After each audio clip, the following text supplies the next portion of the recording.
Всем привет, меня зовут Антон, и вы на канале «Пойди и проверь». Сегодня мы отправимся на очередной недострой, это ТЭЦ в городе Уссурийске. Начало строительства объекта было еще в далекие 90-е годы, но потом строительство забросили, объект законсервировали, здесь была охрана какое-то время. Потом в 2012 году к саммиту АТЭС строительство пытались возобновить. В конце концов территорию продали частной компании. На территории до сих пор находится недостроенная труба. Есть несколько зданий уже разрушенных. Есть, получается, фундамент котла, который стоял рядом с трубой. Мы покажем вам, что здесь есть на территории. Приятного просмотра. Поехали!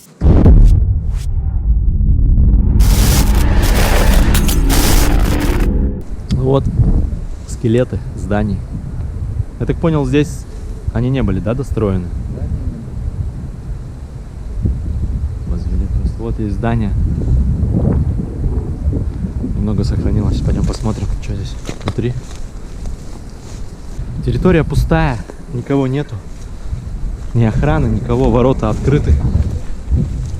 Писали в интернете, написано на некоторых пабликах, что здесь типа охраняет ГБР, собаки там, типа все так капец. Может быть, охраняли, когда здесь на территории был котел. И когда было что спилить на металлолом. Пойдем посмотрим, что здесь осталось. Ну а прежде чем мы осмотрим территорию, я расскажу вам историю этого объекта. Строительство Уссурийской ТЭЦ было запланировано еще в СССР.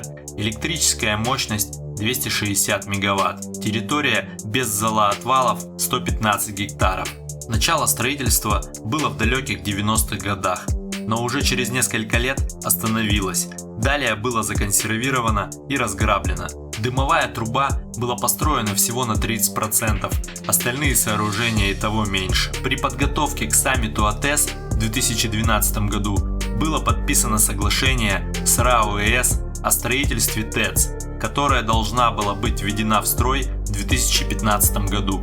Решено было переделать ТЭЦ для работы на природном газе, хотя прежде планировалось использовать уголь в больших объемах. Предполагалось, что реализация проекта обеспечит повышение надежности электроснабжения Юго-Приморского края и улучшит экологическую обстановку города Уссурийска, закрыв более 65 нерентабельных мазутных котельных. В 2012 году был подписан меморандум с правительством китайской провинции о строительстве Уссурийской ТЭЦ.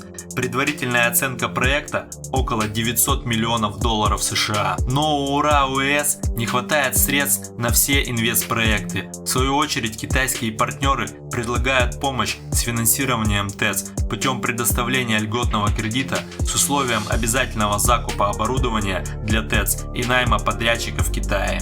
На сегодняшний день банкротному Дальтехэнерго удалось продать самый важный свой актив Уссурийская ТЭЦ. По непроверенной информации, всего за 8,5 миллионов рублей частной компании. Ну тут все ушатано.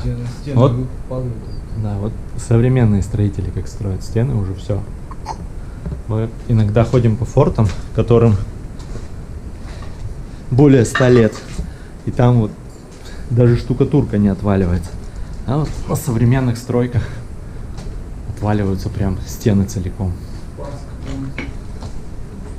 Ну что, здесь особо, по сути, смотреть нечего. Да? Здесь какое-то утепление было.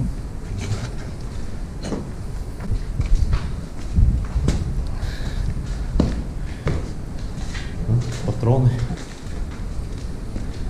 Кто-то тут стрелял. Кого-то. Нормально так патроны.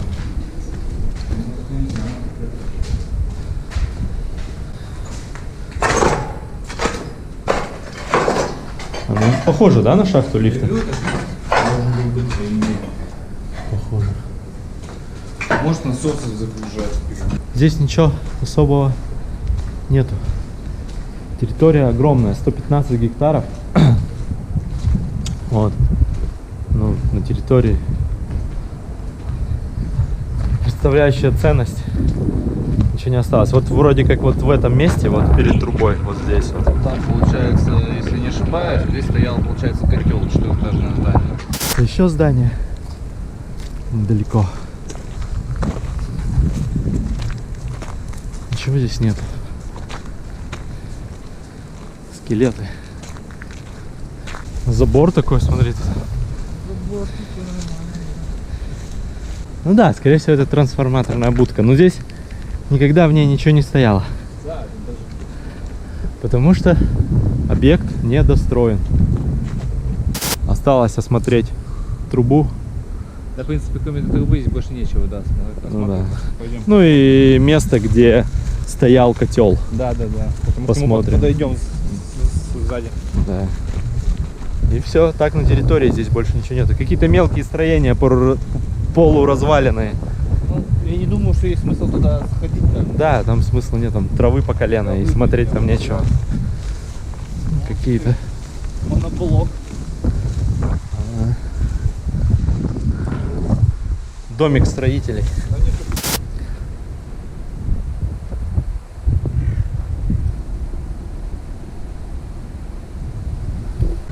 О, здесь бассейн. Че? Ага.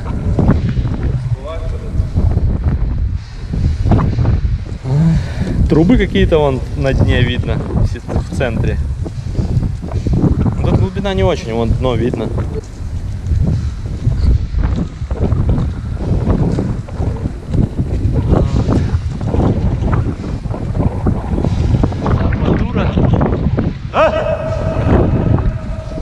Он до сих пор. А палубка деревянная, бетон заливали.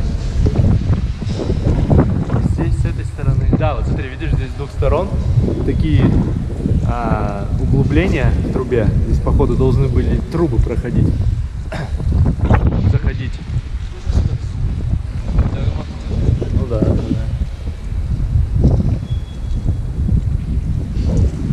Вот такая вот труба изнутри.